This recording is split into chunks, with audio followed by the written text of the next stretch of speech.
Parte 3: Equilíbrio do ponto material. Como visto em dinâmica, um ponto material está em equilíbrio em relação a um referencial adequado, como um solo, quando se encontra em repouso ou em movimento retilíneo e uniforme em relação a esse referencial. O repouso corresponde ao equilíbrio estático, enquanto que o movimento retilíneo e uniforme corresponde ao equilíbrio dinâmico. Lembrando, vou repetir para vocês guardarem. O repouso corresponde ao equilíbrio estático, enquanto o movimento retilíneo e uniforme corresponde ao equilíbrio dinâmico. No movimento retilíneo uniforme, a velocidade é constante, ou seja, não varia com o passar do tempo, e a aceleração é zero. A condição para um ponto material estar em equilíbrio em relação ao referencial é que a resultante das forças que nele atuam seja nula.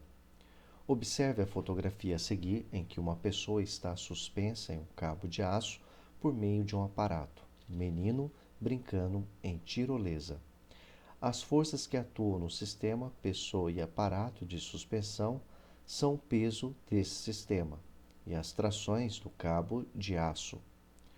Se o sistema estiver em equilíbrio, a resultante dessas forças será nula. Note que a soma das trações T1 e T2 obtida pela regra do paralelograma equilibra o peso P. Então, nós temos a força-peso, temos as trações T1 e T2, e quando eu aplico, olha a formação do paralelograma, tá? Faço a somatória desse vetor, observa que o vetor resultante da soma da tração T1 e T2, ele tem a mesma direção, só que em sentido contrário à força-peso.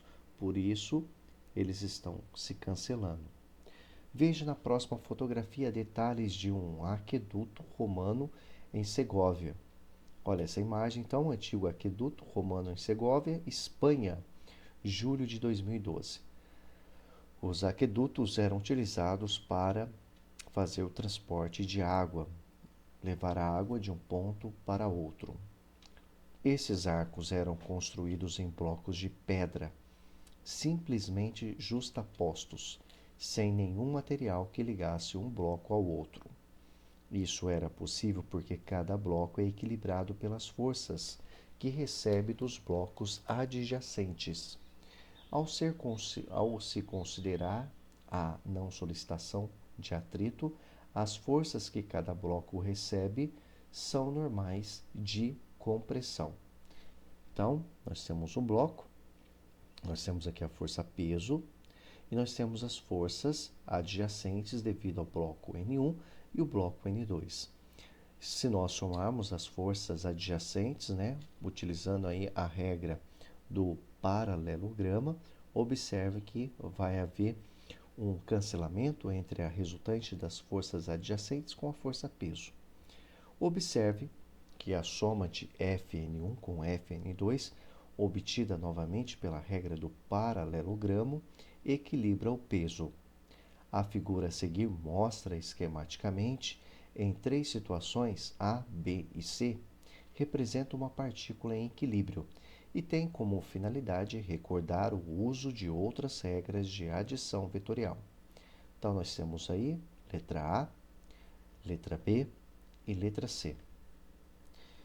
Em A, a partícula está sob a ação exclusiva de três forças no plano do papel.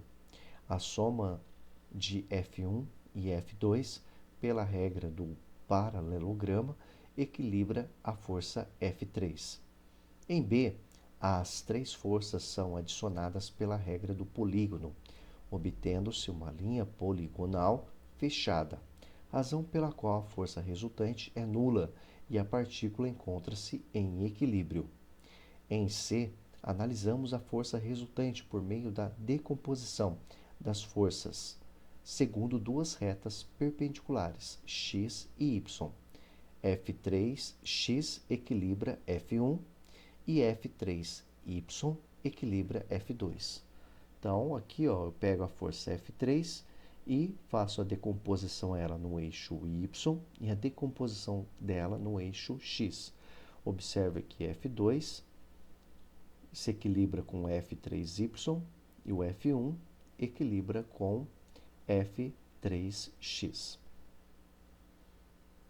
Questões comentadas. Vamos lá. Um ponto material está em equilíbrio, submetido a 3 forças.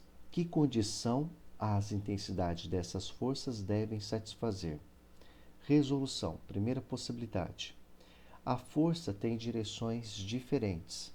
Nesse caso, posicionando a segunda regra do polígono, obtemos um triângulo. Então, tem aqui F1, F2 e F3. Suponha que as forças estejam representadas em escala, isto é, que cada 1 newton delas corresponde a um segmento de reta desse mesmo comprimento. Para o triângulo existir, a medida de cada um de seus lados deve ser menor que a soma das medidas dos outros dois. Então, a intensidade de cada uma das 3 forças tem que ser menor que a soma das intensidades das outras duas. Por exemplo, F1, 4 newtons, F2, 3 newtons e F3, 6 newtons. Se a citada condição não for satisfeita, o triângulo não poderá existir. Então, a poligonal não será fechada e, portanto, a força resultante não será nula e a partícula não estará em equilíbrio. Isso ocorre, por exemplo, se F1 valer 3 newtons, F2 4 newtons e F3 20 newtons. Segunda possibilidade, as forças têm direções iguais. Agora temos a situação a seguir. Nós temos aqui ó, F1, F2 e F3. Isso significa que a intensidade de uma das 3 forças tem de ser igual à soma das intensidades das outras duas. Resposta. Na primeira possibilidade, a intensidade de cada uma das 3 forças tem de ser menor que a soma das intensidades das outras duas. E na segunda possibilidade, a intensidade de uma das 3 forças tem que ser igual à soma das intensidades das outras duas. Vamos agora para o exercício 2. Na figura abaixo, um corpo de peso 120 newtons encontra-se em equilíbrio, suspenso por um conjunto de 3 fios, supostos ideais, A, B e C. Quando fala supostos ideais, significa que nós podemos desprezar a sua massa e também o caso deles esticarem. Então, nós temos aí 3 fios, A, B e C. Observe que aqui ó, nós temos um ângulo de 90 graus, 90 graus, 90 graus e um ângulo θ. Calcule a intensidade das trações TA, TB e TC, respectivamente nos fios A, B e C, sabendo que o seno de θ é igual a 0,6 e o cosseno de θ é igual a 0,8. Resolução. A tração no fio A tem a mesma intensidade do peso do corpo A, no caso, 120 newtons. Representemos as forças de tração que os fios exercem no nó e façamos a decomposição dessas forças segundo a vertical e a horizontal. Então, eu pego aqui o TC, aqui está o meu sistema cartesiano XY. Então, vou decompor a tração TC na sua componente na horizontal. Observe que aqui nós temos o ângulo θ. Então, TCx é igual a TC multiplicado pelo cosseno de θ. E TCy vai ser TC multiplicado por o seno de θ. Observe que o TCy ele é igual em módulo à atração TA, porque o corpo está em equilíbrio.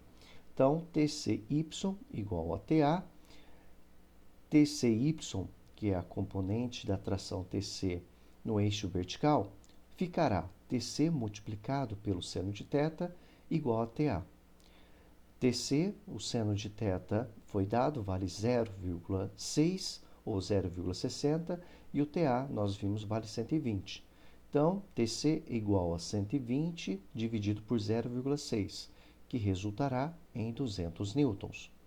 O TB tem mesma intensidade que o TCX, e o TCX é o TC cosseno de θ.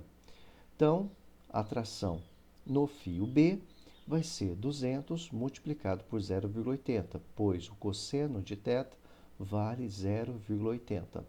200 multiplicado por 0,80 igual a 160 newtons. Observe que a tração mais intensa é de intensidade TC, o que era esperado, já que ela está representada na hipotenusa do triângulo destacado na figura anterior. Portanto, se os três fios forem igualmente resistentes, é o fio C que ocorrerá mais riscos de se romper. Se cargas maiores forem suspensas em A, também podemos determinar TB e TC. Lembrando que o polígono das forças de tração exercidas pelos fios no nó é fechado. Por isso, nós temos aqui TC, TA e TB, 90 graus e o ângulo θ.